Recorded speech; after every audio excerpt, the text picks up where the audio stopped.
科技板块一骑绝尘，全周大涨8.75%，成为推动指数的绝对主力。而公用事业板块呢，稳步上升，上涨了2.39%，算是稳定军心。再来，金融和运输板块分别上涨2.45%，还有1.71%。大蓝筹出手，指数自然硬气啦。而医疗板块这个星期上涨了0.53%，产业板块上涨0.80%，整体是跟随趋势。只有建筑板块是小幅回调0.84%，它又显得是拖后腿。KLCI 指数走势技术分析。先来看看大盘的走势 ，KRS 今天一开盘就来了一个跳空高开，但是大家有没有发现指数反而是高开低走？这其实给我们一个很重要的启示，在行情已经累积了大幅上涨的时候，哪怕盘中再强，也要谨慎对待追高的冲动，因为市场往往会用这一种高开低走来测试追高者的耐性。我们来看日线图，今天已经来到上升结构8号。大家都知道，结构8一般意味着有趋势接近尾声，短期随时可能进入震荡甚至回调。周线图更加明显，已经来到上升结构9。换句话说，大方向也提示我们这个位置最高的风险远大于机会。但这里不要误会，不代表趋势就结束了，相反的，趋势依旧在，只是接下来市场随时可能用一段回调来洗掉浮动的筹码。对于我们来说，这恰恰是一个机会。我们今天就来带大家来看看一下3只股票，也是从这一个黑马池里面选出来的。第一只带大家看的就是0083 Notion。我们来看看一下这一只股票在近期的走势。目前它今天已经是进入第一天庄家完全控盘、散户消失的状态，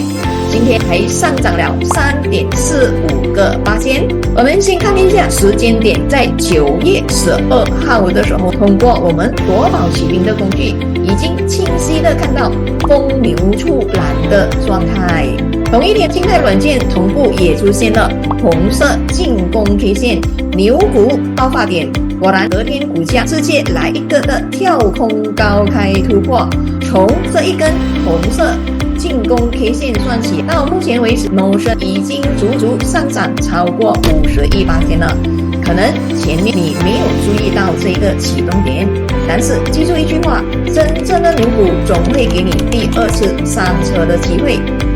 比如在9月18号 Notion 又出现了蓝色三角形买入信号，而且当天依旧是来一根的跳空高开，庄家控盘的意图可以说是毫不掩饰。随后股价连续几根阳线累积涨幅又超过30%。接着在9月23号的时候，软件再次出现个皇太极，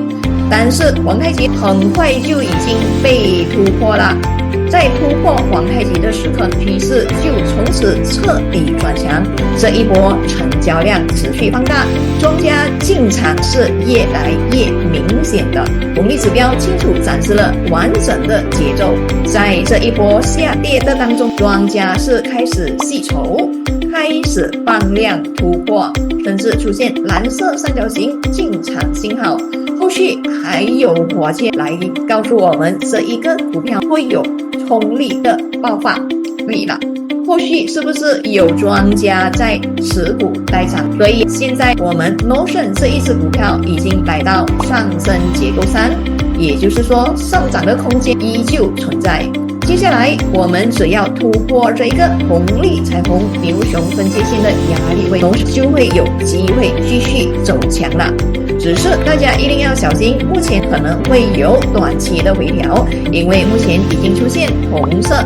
风险提示了。第2个黑马实战案例0339 CBH。接下来我们来看一只很多人之前可能完全没有关注到的股票0339 CBH Engineering。这是一只次新股，今年1月才刚刚上市。不过和大家想象的不一样，它一上市并没有直接走强，反而在这6个月当中不断的往下跌，低点不断的抬低。所以在这一段时间，你会看到很多庄家在里面布局，开始吸筹，价格还一度跌到0.20了。所以当时这一边是完全没有庄家走势，转折点出现在那里，你会看到7月10号的时候出现了一根的火箭信号启动，随后资金开始逐步的流进啦，庄家控盘力明显上升，从这一刻开始 CBH 的走势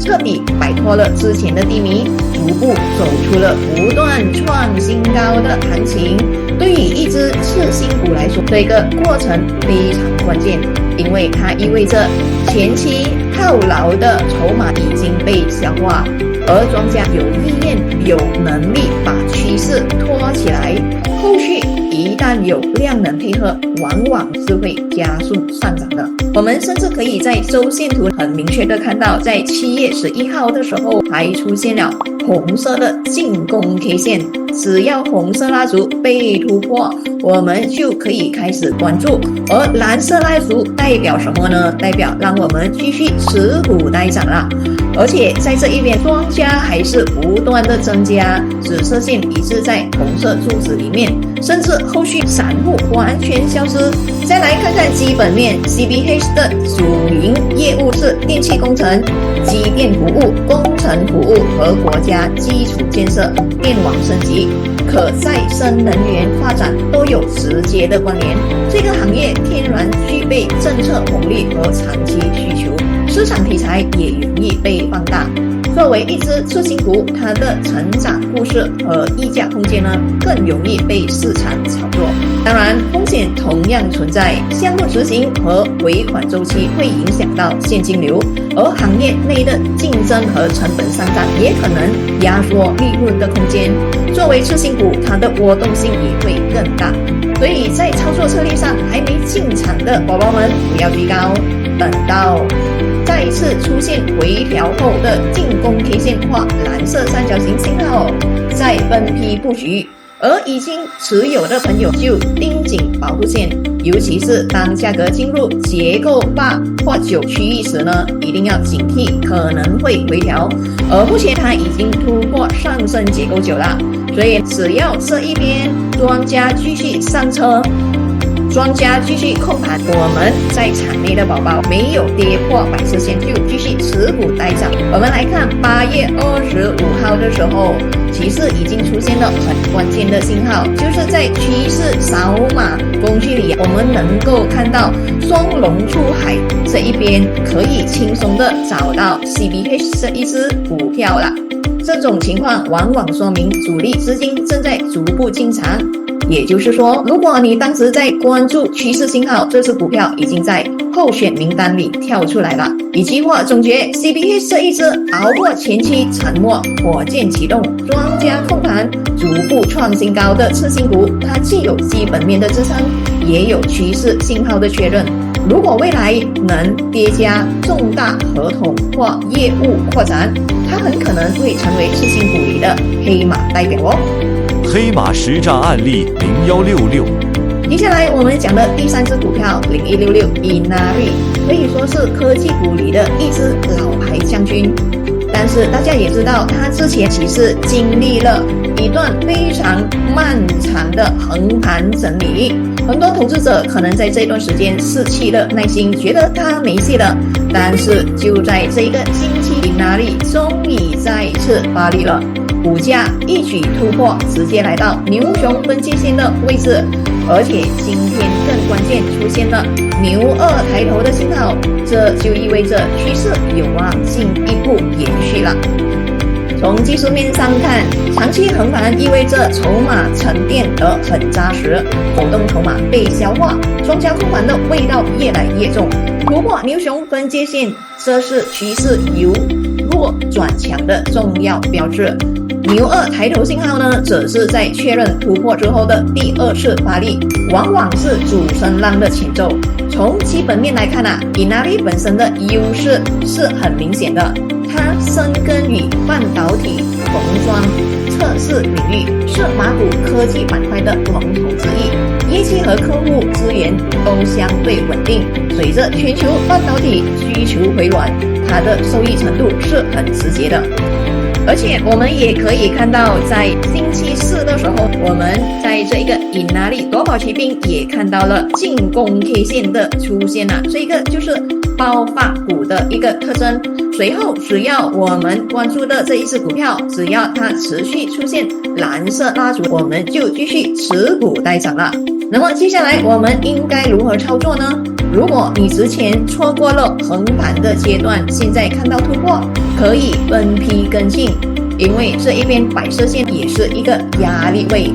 但要注意不要满仓 all in 哦。如果你手上已经持有，那更要学会以利润奔跑，跟随趋势，不要轻易被短线震荡下走。一句话总结，Inari在沉寂已久之后，终于出现突破加牛二抬头，趋势正在加速确认。只要接下来能守稳在牛熊分界线之上，它完全有机会走出一波更大的行情。我们今天分享的这3只股票虽然来自于不同的板块，但有一个共同点：关键信号、庄家点火的起点、双家控盘、趋势延续的保证、结构转折点、散户低吸的机会。如果你能把这3个关键点结合起来，就能清晰地看到市场的脉络，也能大大提高自己捕捉牛股的胜率了。